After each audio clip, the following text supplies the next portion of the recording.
Well, welcome everybody. It's a funny time of the year this year. Some of you are on holidays and some of you are still at school. But I thought I've been getting a lot of emails about screen addiction. I was in a school last week that had some students who they're really struggling to get off their screens. I mean, screens are everywhere now. Notice yourself. I mean, we're all guilty of too much screen time.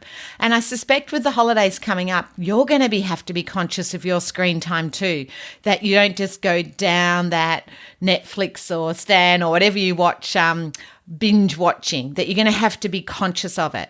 So I thought this podcast could be helpful for you and your neurodiverse children.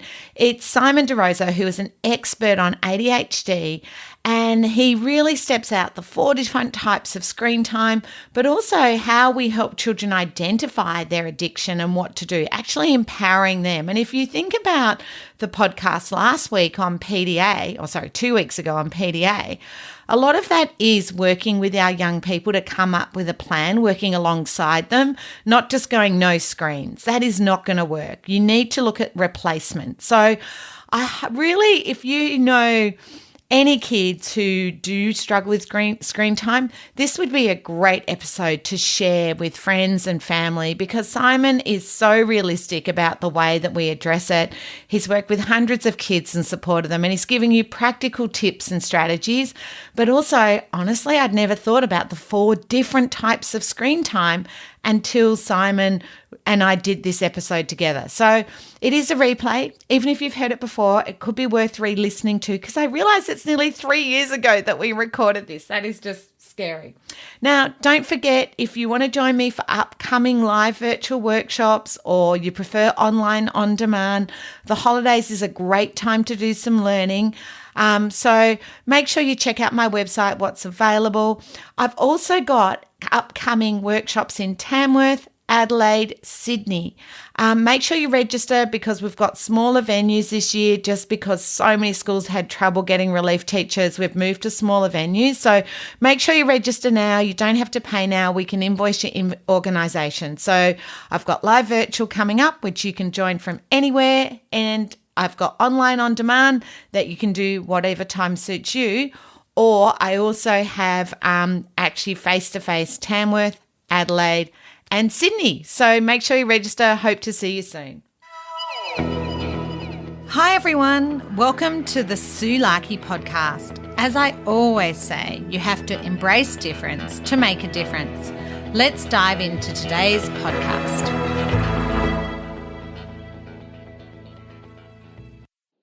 I am absolutely thrilled to have Simon Roza on the podcast today to talk about ADHD, screen time and addictions. Simon is an educational consultant and ADHD coach who helps kids to take control of their awesomeness. I absolutely love that. Simon has a teaching background and works with neurodiverse children to help make reasonable adjustments that are easy to implement and affect real results for our kiddos. So welcome, Simon. Oh, thank you very much. Gee, I sound pretty good like that. Hey? Maybe it's just the way you say it. You're too kind. I always stumble over those intros. Can you tell the listeners a little bit about your work in ADHD? Well, a little bit's hard because I love to talk about it so much. So look, I work with kiddos from kindergarten to year 12, although it seems to be a lot of older kids at the moment. I also work with families. Sometimes that's all about having a shared understanding of the neurology of ADHD and then putting together proactive plans to address or guide behaviour in the home or, address an issue that the family wants to look at. And then I work in schools and supporting teachers as well. And I try and match the executive functioning presentation of children to the reasonable adjustments in the classroom that are going to be effective. Because I think we're almost past now just giving a fiddle toy and hoping that's going to make an effect or putting up a quiet tent. The presentations of ADHD, pardon me, are so vast and so different that we need to really understand the executive functioning, how it presents and how to cater for that and structure for that so we can be proactive in the classroom. And that's what we do. Yeah. So for people who are listening who don't know about executive functioning, and some of them might have listened or read my blog, that's the one thing I wished I understood more. Like at uni, we didn't cover executive functioning. Even in my master's and my doctorate, no one was talking about executive functioning. And for kids with ASD and ADHD, once you get your head around executive functioning, I think it's like a key thing for people to understand. And I will encourage people, and I'll put a link to my podcast on executive functioning. But what can you just, I know there are 100 topics we could have talked about today, and we're not doing executive functioning, but for anyone that doesn't know, can you just give them the 1 second what that means for the kiddos you support? Okay, so the two areas affected in the brain are the limbic system, the dopamine systems with neurotransmitters, and the other part is in the frontal lobe where the executive functioning resides. And that's the where all good decisions are made. And what they've found through the work with Dr. Russell Barclay is that the development of the executive functioning is delayed. It's slower. It will catch up, but that's where we need to support children in understanding time, emotional regulation. I like to use the 11 set out by Peg Dawson and her work, because I think they're really practical for teachers to implement in the classroom. I think they're quite manageable. But we're also talking about task initiation, task persistence, which is often about motivation. Anyway, that's as close to a minute as Yeah, no, that is awesome. And what I'm going to do, I'll link to Peg Dawson's notes in the 11 areas. But for me, for any parents or educators, what you're saying is so important, and what I've experienced, that it's just understanding this child will get there. It's just they get there differently, and we need to teach and parent differently to accommodate those executive functioning, because there's no point asking a child to try harder. This kid is actually trying harder than anyone you know.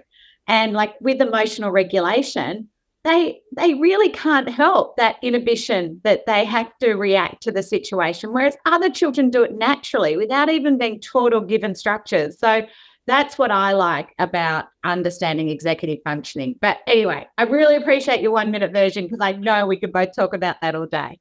But when we were planning this podcast, there were so many topics we wanted to dive into, and I'm sure we'll talk again about this because it's so important I think it's 40% of kids with ASD have a dual diagnosis of ADHD. And so for most of my listeners, they will know or live with kids who have ASD and ADHD. And I guess we'll get some listeners who just have ADHD. But for so many of my parents and professionals that I work with, I think the topic that everyone is talking about, particularly post-COVID, with kids being home, and particularly my families and community in Melbourne, the screen addiction's really high at the moment. And I just feel like it's very timely and needed. So, for example, this week I got an email from a parent in regional Victoria, year 7 son.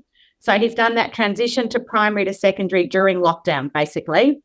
It didn't happen, So he is completely addicted to TV, and it's not going to bed till like 3 or 4 a.m. in the morning. So no wonder she can't get him to school. So I'm sure you have examples like it, but I have had so many emails and people contacting me with screen time addiction. So I would love to talk about what we can do. So can you actually explain what screen time addiction looks like? Because I think we can all joke and go, I'm an addict, but what does it really look like for these students? Well, it's past an interest, and it's past a habit, it's past a hobby, and it's partly become an escape. And yes, we are seeing an incredible amount of it. And I think because we've got nothing to compare it to in the past, we have no social norms about what is acceptable and what isn't acceptable. And what is acceptable screen time in the workplace, in a public place like a train, and that at home is all different. It's all grey. And you know what? I think kids know it. I know there's a consistency, and not because they're nasty or mean, but they want this. Yeah. Explore methods of getting it too. And sometimes people talk about the term addiction and I think, oh no, that's really over the top. But I don't believe it is. I believe we should be concerned because basically what it is they are getting dopamines. They are getting some of the neurotransmitters being released into their brain really quickly, and that's what they're getting addicted to. And just like any drug, the longer they stay, the bigger hit they need. So yeah, look, it is something to be to really take seriously and to monitor. But yes, I have come across it.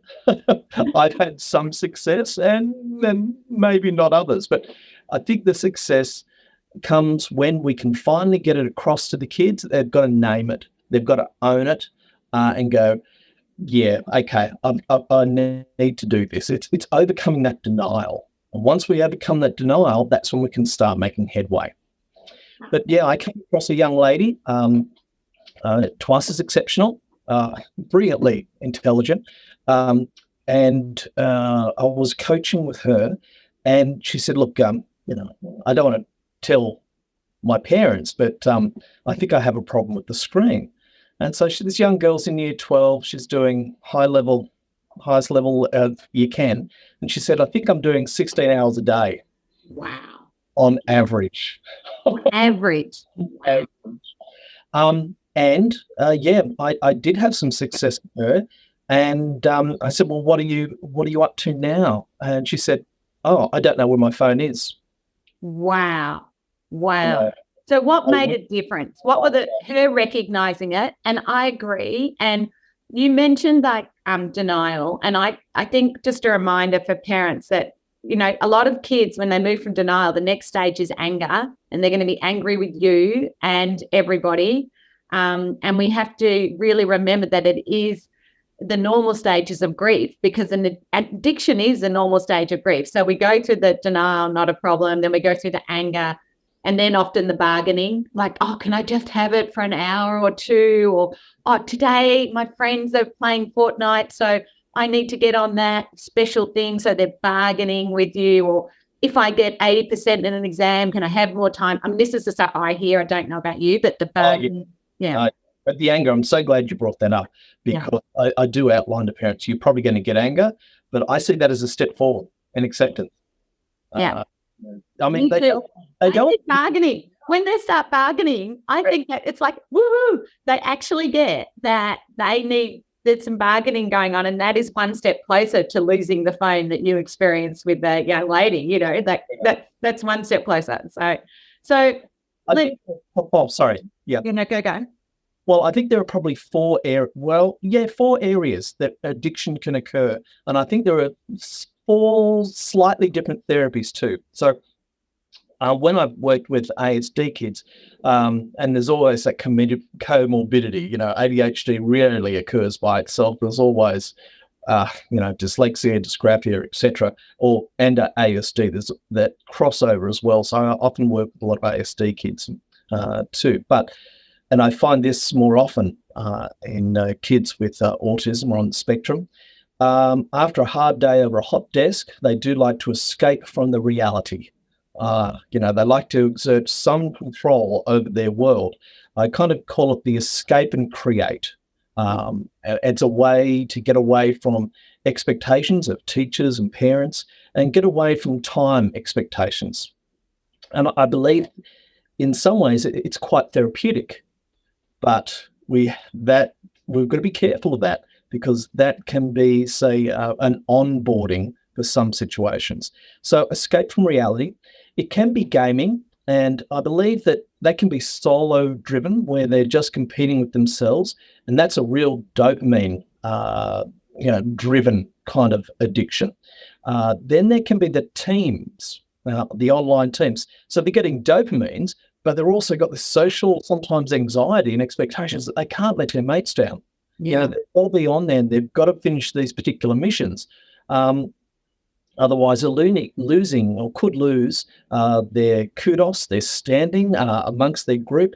And these social peer groups, online ones, are just as real to them as they are in real life too.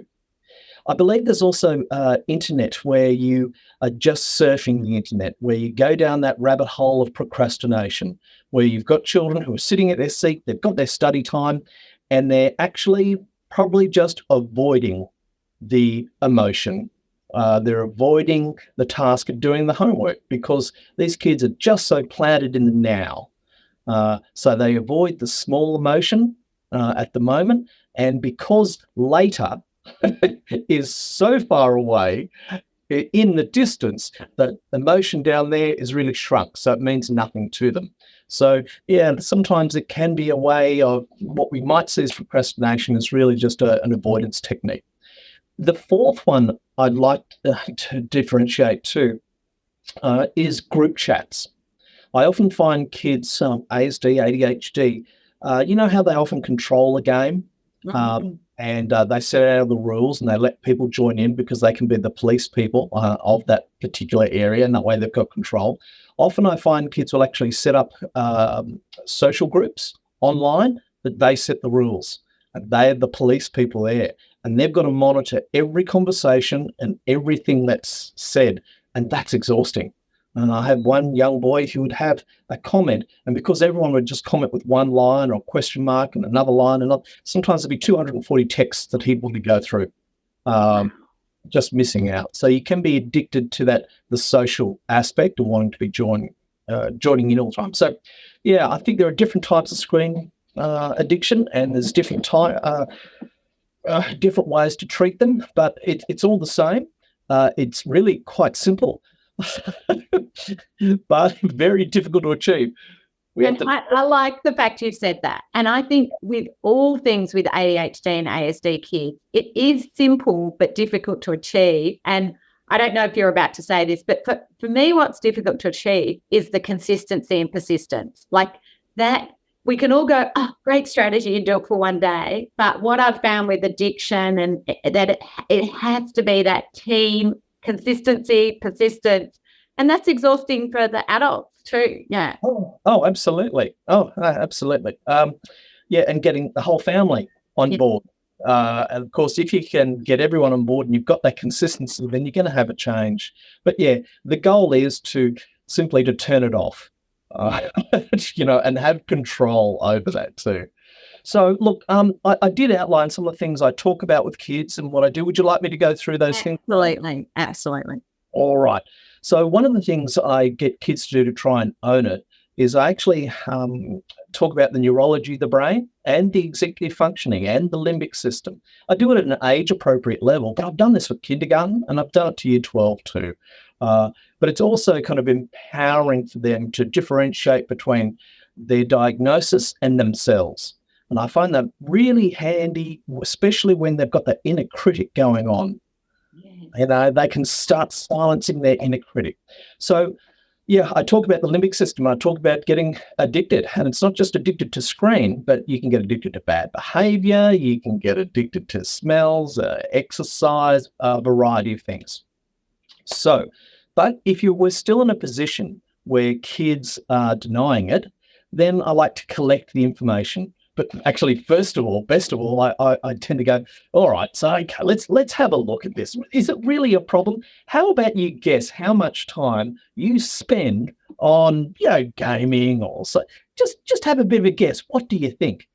And always, 100%, they are always underestimate how much time they spend. I remember I had one year 6 boy, and he was horrified to find out at the end of the week he'd spent 36 hours on his phone. Wow. And I think he'd estimated about 12. Wow.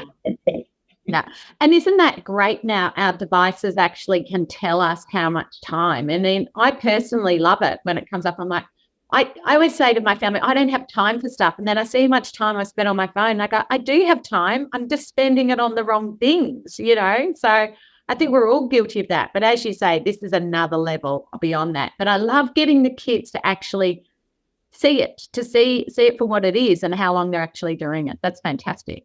I try to always go with ownership. I suppose it's, as far as Dr. Ross Green goes, it's the plan B, not the plan A. Yeah. My preference is to always go to plan B, which is, for those who are listening, the collaborative and proactive problem-solving approach, which the CPS. So, okay, if we hit a wall, they go, oh, yeah, so it's not that bad. then I usually tend to hit them with the United Nations going, well, they recommend this. Most people recommend this. But you know what? I think it's important for you to get your head around that these games are not actually games. Yeah. They are big business. And I did this course because I wanted to get my head around this years ago. And I did this course online called gamification.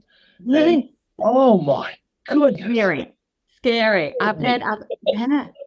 It scared me because it was all about the techniques they use and how they target kids to stay online longer. So I actually like to talk to kids about this and say, they are controlling you. Yeah. I want you to stay there. I think it's time you control your life and take control of things that you want to achieve. So, yeah, a bit of social dilemma kind of interaction. But sometimes that doesn't work either. I'll talk about the game design. We'll collect the information. We'll talk about the limbic system too. Then, if that doesn't work, I tend to go, well, you know what? In the back of my head, you've got to go to where the kids are at. Yeah. Mona Delhawk, you've got to go from the bottom up. You've got to find that starting place. You just can't say, I want you to do this. I want you to abstain. That's never going to work, not in our society. No. Go with a manageable piece. And if they've got buy-in, you're going to have much more success for it as well. So then I talk about and understand that I tell kids that the best way to change behaviour is to not stop a behaviour, but to introduce a new one. And what I've got is I've got a very visual sheet, and I talk about a healthy brain diet. And I compare that to the food pyramid, which they're familiar with. And I talk about having a balance. And really, this is almost like a treatment.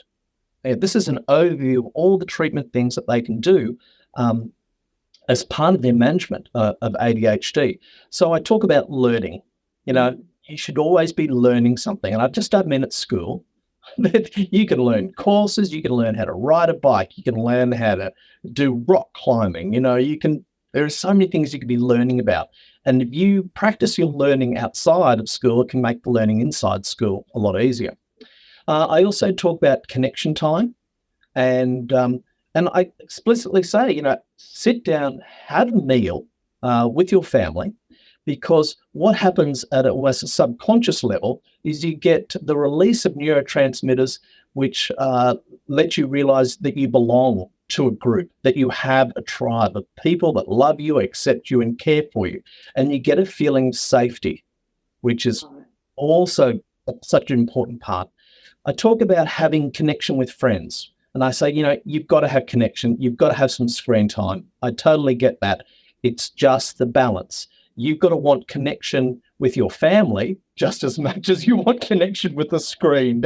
And so often they just laugh at me and go, well, let's just see how we go. But I think that'd be marvelous. But yeah, they need that time. And I think the tricky aspect of it is that kids might go online for an hour, but their friends turn up in the last 5 minutes. Yeah. And they want to be there. So having just a set hour isn't always going to work. And again, we want these kids to be empowered.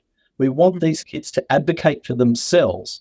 We don't want a plan A where we're just telling them and they do it out of fear. We want them to do it out of reason and understanding. We want them to do it out of plan B. Right. Now, my short-term memory just kicked in. No, that's right. Just while you're doing that, I think I just want to emphasize that in my experience, for children with autism, even if it's not a screen addiction, whatever their addiction is, I've had children it's drawing, I've had children it's water. It has to be the plan B where it comes from then, but it's showing them what else they can do with their time, because so many of the kids I work with go back to their comfort and routine. Why would they change doing what they love without us showing them other options? And I often say to parents, well, if you don't want them on the gaming 5 hours, go and sit with them. If your child's drawing, why don't you go and sit with them and draw with them? Because it's a bit like when my kids were learning to drive. You often have the best conversations in the car when you're learning together, right? And so okay, you're not in the car, but if your child's sitting there drawing, why don't you just sit at the table and draw too? Like join them in their interests and create some connectivity, because for some of my kids, they're doing it so isolated, or get the whole family on something together, So I sometimes join them in their interests, not them having to come to yours. And I think that's an important part of Plan B. Yeah. So if I was going to, or maybe I should say, when I write my book, I think it will be titled something around Go Into Their World. Yes, totally. And you've got to go into their world. And there, when they see you going into their world, you're being vulnerable. You're asking questions. The tide has turned, and they become the teacher. And then when they see that you've gone into their world, then they're more likely to, when that pendulum swings that they've got to go into the world, they're more likely to come out and join you because you went into their world first. You've got to go to where the kids are at. Totally. And then you're coming from compassion, not making them wrong. And most of the kids I work with are so used to being wrong from a very young age at school, always being in trouble, not knowing, ADHD kids, so often they've sort of blocked us out, our negative chat, because it's our only way of coping. So when we join them in their world, we're actually being proactive, creating that connection. And connection then builds all these things you're talking about. And the last thing this kid needs another person telling them they're doing something wrong. Well, that's my experience. And I get teary for some of my kids who haven't had those connections with peers or family. They're always being edited or fixed or corrected, but just go into their world and don't correct them. Just join them, let them explain it, let them be the boss, and let you be the one who doesn't know what you're doing for once.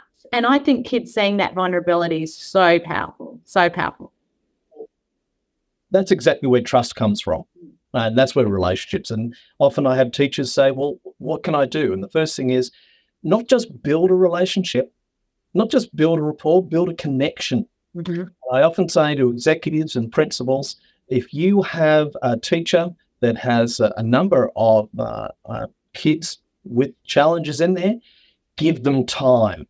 Give them time to connect with the kids. So, that connection time, what this connection with family, friends, and or nature does is, especially if it's on a regular basis, it means that the kids realise they've got an opportunity and a chance to have a voice to talk about their day. They're also getting the neurotransmitters that they need, replacing the ones that they're not getting from the game when they're not gaming as well. But there's downtime, there's good sleep. I know you and I could possibly have a whole session on sleep. Of course, the effects of sleep are dramatic. Especially on decision making. So if you've got a kid who isn't sleeping, then they're not going to be able to exert control over their executive function in an effective way the next day. So you just get this rolling ball of yuckiness. Being jet lag, Simon. Whenever I get jet lag, that's how I think some of my kids just every day feels to them, just living in that fog, can't make a decision. I mean, I wish we could be jet lagged this year, but that just, and yes. It's not just one day, it's day after day of that fog and the lack of sleep. And I know we could spend a lot of time talking about sleep, but just quickly, because I think you and I have read a lot of research about screen time impacting on sleep. Is your experience what the research is saying, that blue screen before bed does impact on sleep? Oh, absolutely. Yep. And in a number of ways too. The research I've done says that the normal amount of melatonin that's produced in the body is at its maximum 2 hours after the sun goes down. Yeah. And after that, it reduces. And it reduces even quicker with the advent of blue screens. And that's what I talk to kids about. There's a difference between being sleepy and being tired. Interesting. That is so true. I'm going to steal that off you, Simon. Sleepy and tired. You're absolutely right. You're absolutely right. Yeah. And even though we might feel tired and want to go to sleep, our ability to actually sleep is reducing as we go. So usually I tend to say to kids, look, unless you're in year 11 or 12, no screens after dinner. Yeah, love it. Yeah. And sometimes if you get to that point where the kids aren't accepting it, you've just got to do it. Yeah. You've got to be the parent for them. You don't want to have a plan A, but you've got to say, look, we want you to be responsible. We want you to take this, but you're not at the moment. So I'm going to be your frontal lobe for you at this point in time. And how about for the next week? I'm sorry, the Wi-Fi goes off completely. You hand your devices in at dinner time, and that's it. I love it. I love it. Well, I have a daughter in year 12 and it's 9 o'clock, devices downstairs, because she's home at 4 o'clock most days. That's 5 hours to do homework and devices if required. Like, when parents really look at the hours from when they get home till after dinner, that's more than enough screen time. And Sue, you know you can only work in the last hour. The adrenaline it is. That's when the real pressure is. I know. But Simon, I say to people all the time, my kids, all 3 of them have resisted this, but they sleep better, but even better, they wake up before the alarm. So I have happier kids in the morning. So why wouldn't I take their devices? Like, they, apparently I'm the worst parent in the world, but the worst parent in the world doesn't have to wake up grumpy kids, and they don't need an alarm in the morning because then I'll have their devices in their room. So I go in to wake them up and they're all awake before their alarms now. Whereas when they didn't have their devices taken, they would be sleepy, disengaged, grumpy, forget stuff. I'd be, can you bring this? I've forgotten this. Don't get that anymore. And they're neurotypical kids. So imagine an ADHD kid, Oh, look, and it's also about exposure. Look, I know some parents will be worried. There might be some outbursts, anger outbursts, physical outbursts. Is it worth pursuing? Yes, this is one of the big ones. We really need to get control of this one because the add-on effect to the rest of your life is completely out of control. And remember, this is like onboarding an addiction. And the longer that you're exposed to it, I mean, if we put our kids out on the street at 9 o'clock at night, unsupervised, how would we feel with that? It's not safe out there. It's not safe in our homes either, with bullying and predators, etc. The more exposure, it's mathematical, they have, the greater chance they have of being affected. So, if we can't get the kids to realise that themselves, then you've got to go, no, I'm being your frontal lobe, I'm being your parent. I hope we can get past this. But at this point in time, no screens. Yeah. I think, and I do agree that it's just, and what I found with my kids is having alternatives. So you can read a book, I have a puzzle up all the time. You can tidy your bedrooms. They never choose that one. They can have their shower after dinner. So they all moved their shower, getting their pajamas, which is actually a good winding down strategy anyway. They can listen to music. They've got CD players now, rather than their phones for music. And, it's actually really interesting that they probably don't even notice it anymore. But what I find they choose to do, Simon, go to sleep. Yeah. Yep. They just, when they're on their devices, they forget to go to sleep. Well, they do. They don't want to miss out. They want just one more hit. They just want to see if they can get one more like for one more selfie. The whole idea of a selfie was to share love. It was actually a good thing in the beginning, but they didn't really think it was going to be something that kids would judge their own self-esteem on. So we do need to. But you're absolutely right. They've got to have exercise, sleep. They've got to have some downtime. They've got to have that positive attitude. And I don't mean unicorns and fairy dust. I mean, this is tough. I need to really knuckle down and get this done. I've done it before and I can do it again. So that positive, inspirational self-talk. I know there's some debate over meditation and mindfulness now, but it just has to be still and being in the moment. And if you do that drawing or writing or just being or doing a puzzle, then that being in the moment is important. And that's something, our kids tend to be really good at. I also said to kids, do something which brings you joy or just play, because there's a whole lot of stuff in the world we don't want to do, but we have to do. So make sure you're doing something which brings you joy every day. That might be meditation, it might be learning, it might be, a crossover of some of these other things, but bring yourself some joy somewhere. You know? And it's interesting, Simon. My word for the year is joy. And every time I catch up with friends, I say to them, what brings you joy?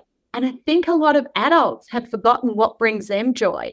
Yeah. And I think actually when I'm talking to adults and young people, and as you are, actually saying to them, well, this is what brings me joy, reading, puzzle, what brings you joy? Because sometimes I'm finding it with friends, they've forgotten what brings them joy. And we're not talking about that enough. And I think because of a lot of us are on our devices, not just our kids. You know, a Netflix show I don't think brings you joy. It might be something you enjoy to turn off, but I don't think it brings you joy. Like what brings you joy? Talking to family, friends, you know.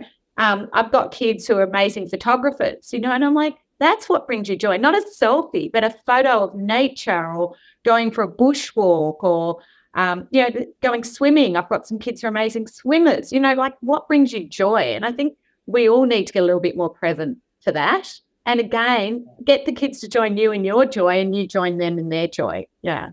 So it's just so important. You know, even if they do something they don't like, they try scouts or they try sailing or they try into plumbing, they don't like it, fine. They've found out they don't like it, but they're participating. But it's, to me, finding your joy is finding your passion. Yeah. And if you can find your passion, then that's going to drive you. That's going to motivate you when you don't want to be motivated to get things done. When you find your passion, when you find that dream, you can drag that later thing much more forward and make it real for the kids. You can say, yeah, I know you don't want to do homework, but you do want to get to university, or you do want to do robotics, okay? Or you do want to, whatever it is that they want to do, you know. No. And I think for my ADHD kids, reminding them of the bigger picture. Like I've got kids who are like, oh, you know, I don't like reading. I'm like, well, you want to get your driver's license? You've got to learn road rules and learn that book. Let's use that. You know, let's use getting your Earls and reading the book, not always going online.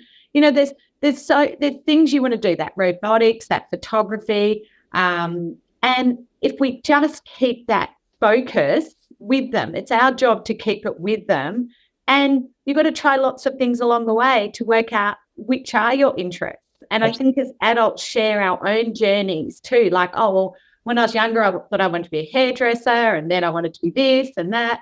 I tried all these things because most adults didn't just have a smooth path to where they are now. And I think a lot of our kids just look on and think we've got it sorted. And I find that vulnerability for this group of kids is really important, especially when we're talking about addiction, you know, that showing them that we have all had struggles along the way and different things to them, but that's all part of living. Yeah. Well, you see, we could just talk for so long. No. I know, look, we often talk about our successes in front of kids. We don't talk about our failures. And we do that, we deny an opportunity to have a discussion around resilience and to model the resilience we want to see in our children as well. So important to make mistakes, own it, and be what you want the kid to be doing and demonstrating. The whole thing about joy is just so important. And if we take it a step further, and I suppose it's kind of that life coaching kind of image too. Yes, you want to get your license. Yes, to do that. Yeah. So I know you don't want to read, but you want to get your license. So it's important to practice. But what will getting your license bring you? You know, that will bring you independence and friendship and all those really big emotive things. That emotion, that's what we want to tie into helping them. It's not just the practical side. It's, wow, what would people be saying about you? How would you be feeling? What would they, where would you go? Would you drive up there? Would you spend the whole day? Would you take a friend or two with you? Wow, isn't that exciting? The whole world opens up. We want to open up hope. We want to open up possibility and empowerment to say you can take control of your world. You can make a difference. You can have these things. All you have to do is read. Hurry up and do it. I know. And look, one of my girlfriends said this once to me. I use it all the time with my kids. It's called homework, not home play. Like I'm going to work. I'm not going to play. It's reminding children that work isn't play, but if you work, then you can play. And just reminding them the balance that we all have, no matter what age, we have to balance that.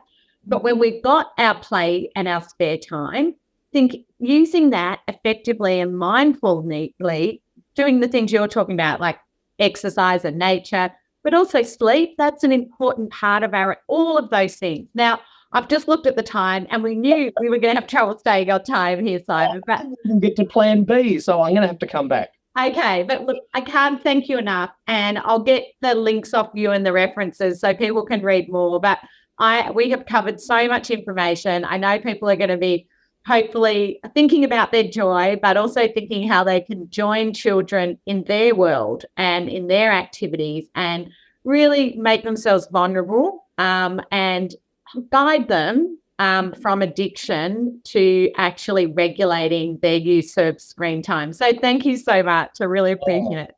So my absolute pleasure. And we've known each other for quite some while. Our paths have passed a long way. And I wanted to thank you because you've led the way for so very long. You've been a shining light in the community, and you helped me all those years ago too on this journey, along with a number of other people too. And I just love being able to make a difference in the kids' lives, and I thank you for that as well. Don't make me teary, Simon. I'm not very good at hearing those things because I know there's so much more I could be doing. So I appreciate you telling me that I do make a difference, because every day I just want to help one kid or one family or one teacher who's feeling they don't know what to do. So I appreciate that I've helped you along the way in your journey, but it's been a dual thing. I've enjoyed learning from you too. So thanks, Simon. I really appreciate that. Pleasure. I hope you've got some great tips and strategies to make a difference. Remember, strategies wear out and not every strategy works for everybody. If you're ready to dive in deeper to more strategies and ideas to make a difference, I'd highly recommend you consider Dr. Tony Attwood or my online courses. For more information, visit my website www.sulaki.com.au.